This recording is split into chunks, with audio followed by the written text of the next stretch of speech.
முக்கியமாக வந்து நுரையீரல் தொற்றுனால வந்து சிகிச்சை பலனின்றி உயிரிழந்தார் அப்படின்ற மாதிரி சொல்கிறாங்க. ஸோ இப்போ வந்து இந்த இது வந்து பொறுத்த வரைக்கும் நம்ம ரொம்ப ரொம்ப இம்பார்ட்டண்ட்டாக என்ன ஞாபகம் வைக்கணும், இல்லைன்னா என்ன மெசேஜ் மக்களுக்கு சொல்லணும்னு நினைக்கிறேன்னா, இங்கே தான் வந்து பார்த்தீங்கன்னா இந்த தடுப்பூசிங்களோட தேவை ரொம்ப இம்பார்ட்டண்ட்டா அப்படின்ற மாதிரி நான் பார்க்குறேன். தடுப்பூசினும் போது என்ன நினைக்கிறாங்கன்னா, அது குழந்தைங்களுக்கு மட்டும்தான், பிறந்த குழந்தைங்களுக்கு தடுப்பூசி போடுறோம் அப்படின்ற மாதிரி நினைக்கிறாங்களே தவிர, இந்த அடல்ட் பாப்புலேஷனுக்கு தடுப்பூசின்றது வந்து ஒரு முக்கியமான விஷயம் இல்லைன்ற மாதிரி ஒரு கான்செப்ட் வந்து இருக்குது. இதை வந்து மெயினாக வந்து இந்த இடத்துல நான் சொல்லணும்னு நினைக்கிறேன். ஏன்னா இப்போ இந்த எல்லா வருஷமும் இந்த அக்டோபர் நவம்பர் மாதம் வந்து இந்த பன்னிக்காய்ச்சல்னு சொல்லக்கூடிய இந்த ஃப்ளூ வைரஸ் வந்து பார்த்தீங்கன்னா பயங்கரமாக பரவுது. இது வந்து எஸ்பெஷலி வந்து இந்த அடல்ட் பாப்புலேஷன், அதாவது 60-65 வயசுக்கு மேலே, அதே மாதிரி எதிர்ப்பு சக்தி குறவா உள்ளவங்க, அதே மாதிரி இந்த சுகர் பேஷண்ட்ஸ், இவங்களுக்குலாம் வந்து இன்ஃபெக்ஷன் தொற்று வந்ததுன்னா அது கொஞ்சம் சீரியஸாக போயிட்டு நிமோனியா, அதாவது வைரஸ் நிமோனியா, எப்படி கொரோனா நிமோனியா மாதிரி காசு பண்ணுச்சோ அதே மாதிரி இந்த ஃப்ளூ நிமோனியா மாதிரி ஆக்கி ஏஆர்டிஎஸ்ன்ற ஒரு கண்டிஷனை கொண்டு வந்து ஒருத்தவங்களை வென்டிலேட்டரில் இருக்க வச்சு உயிர் வந்து போகுது. ஸோ இந்த மாதிரி வந்து டைப் ஆஃப் இன்ஃபெக்ஷன்ஸ் வந்து தடுக்கிறதுக்கு, இந்த சீரியஸ் ஃபார்ம் ஆஃப் இன்ஃபெக்ஷன்ஸை தடுக்கிறதுக்கு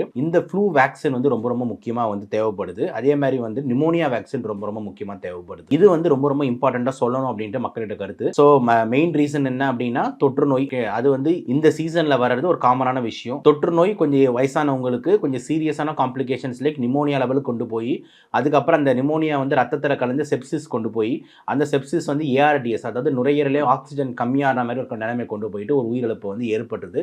இது ரொம்ப பார்க்க வேண்டிய விஷயம் தான்.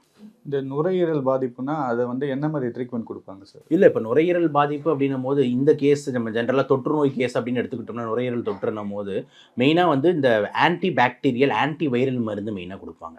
ஏன்னா வந்து அந்த கிருமிகளை முதல்ல நம்ம அழிக்கணும் அப்படின்றதுக்காக ஆன்டிபயோட்டிக். ஸோ ஜென்ரலாக வந்து ஹாஸ்பிட்டல் அட்மிட் ஆகிறாங்க, அதுவும் ஐசியூ லெவலில் இருக்காங்கன்னா ஹை ஆன்டிபயோட்டிக்ஸ் கொடுப்பாங்க. இப்போ எக்ஸாம்பிள் பிப்ராசிலின், அப்புறம் வந்து பார்த்தீங்கன்னா லீவோஃப்ளாக்சிசின், மாக்சிஃப்ளாக்சிசின், இந்த மாதிரி ஒரு ஸ்ட்ராங் ஆன்டிபயோட்டிக்ஸ் போகும். ரெண்டாவது வந்து ஆன்டி வைரல், வைரஸ்க்கு அகெயின்ஸ்டாக வந்து டேமிஃப்ளூன்னு ஒரு மாத்திரை வந்து ஒசல்டமாவிர் இருக்குது, அதையும் கண்டிப்பாக ஸ்டார்ட் பண்ணுவாங்க. இது ரெண்டு மெயின் பில்லராக இருக்கும். இதை தாண்டி மீதி வந்து பார்த்திங்கன்னா அந்த வைரஸ் போடுற அந்த ஆட்டத்தில் வந்து நம்ம உடம்புல இருக்கிற பிபி குறையும், பல்ஸ் ஏறும் இறங்கும், ஹார்ட்டில் ஏதாவது பிரச்சனை வரலாம், கிட்னியில் ஏதாவது ரீனல் ஃபெயிலியர் வரலாம், இந்த மாதிரி இஷ்யூஸ் தான் நடக்கும்.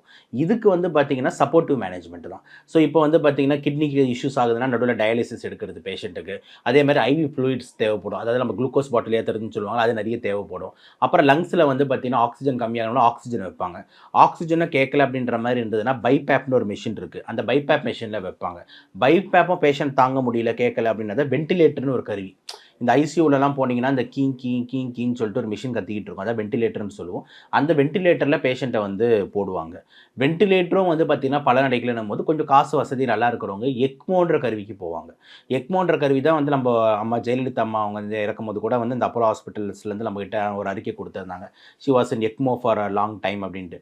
ஸோ எக்மோன்றது என்னென்னா எக்ஸ்ட்ரா கார்போரியல் மெம்பரேன் ஆக்சிஜனேட்டர் அப்படின்னு சொல்லுவாங்க. அப்படின்னா என்னென்னா நம்ம உடம்புல வந்து இந்த ஆக்சிஜனை வந்து ரத்தத்தில் கலக்கிறதுக்கு தேவையான முக்கிய உறுப்பு வந்து நுரையீரல், அதாவது லங்ஸ். இந்த லங்ஸ் வந்து பார்த்தீங்கன்னா இப்போ செயலிழக்குது. ஏன்னா அந்த கொரோனா தொற்றோ இல்லை அந்த வைரஸ் தொற்றுனால ஃப்ளூ தொற்றுனால செயலிழக்குது. அப்போ அந்த லங்ஸ் பண்ணுற வேலையை வேற ஏதாவது ஒன்று